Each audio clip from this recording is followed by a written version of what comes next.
This time we're going to introduce you to Pendulum Magicians. These cards have been out for quite a while, but they got a real power bump as Extreme Forces came out. Extreme Forces released Heavy Metal Foes Electromite. This card is insane. It has 3 different effects, which first adds consistency, as you can search any Pendulum monster in your deck and put it to your extra deck. Then destroy a card of yours and add back a card from your extra deck, which basically searches you any scale if you combine it with the first effect. And then extra, if you destroy a card, or if a card of yours is destroyed, a Pendulum scale, then you can draw a card.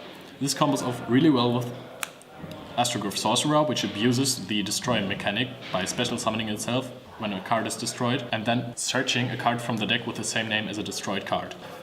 You want to loot after Master Rule 4, Pendulum's got a big hit, and you want to use the mechanic of the link arrows of Electromite before you Pendulum summon, so you play cards that enable you to summon Pendulum monsters before Pendulum summoning, which could be Astrogryph Sorcerer, that destroys itself to summon Stargazer Magician, Chronograph Sorcerer, which destroys itself to summon Timegazer Magician, and also non-sorcerer or non-magician cards like Mythical Beast Cerberus and Mythical Beast King Jakar, or one of my favorite engines, the Supreme King engine.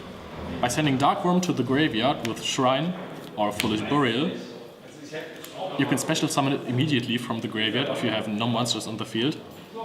And then you can also search another skill, which would be Supreme King Gate 0.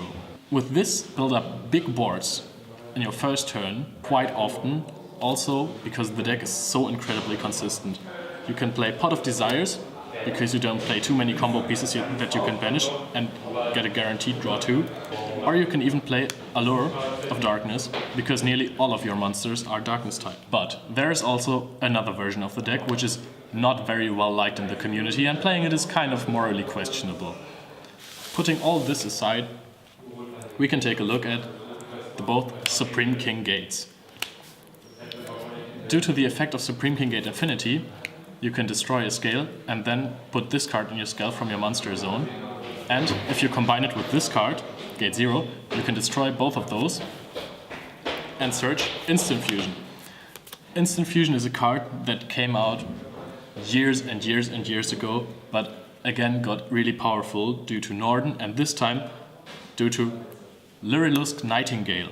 Nightingale allows you to burn your opponent for 500 damage per each level. This is not too much, but if you combine it with Supreme King Starving Venom, which is incredibly easy to summon in Darkness Pendulum decks, then you have 2 level 8 monsters that burn for 500 for each level, and that is 8,000.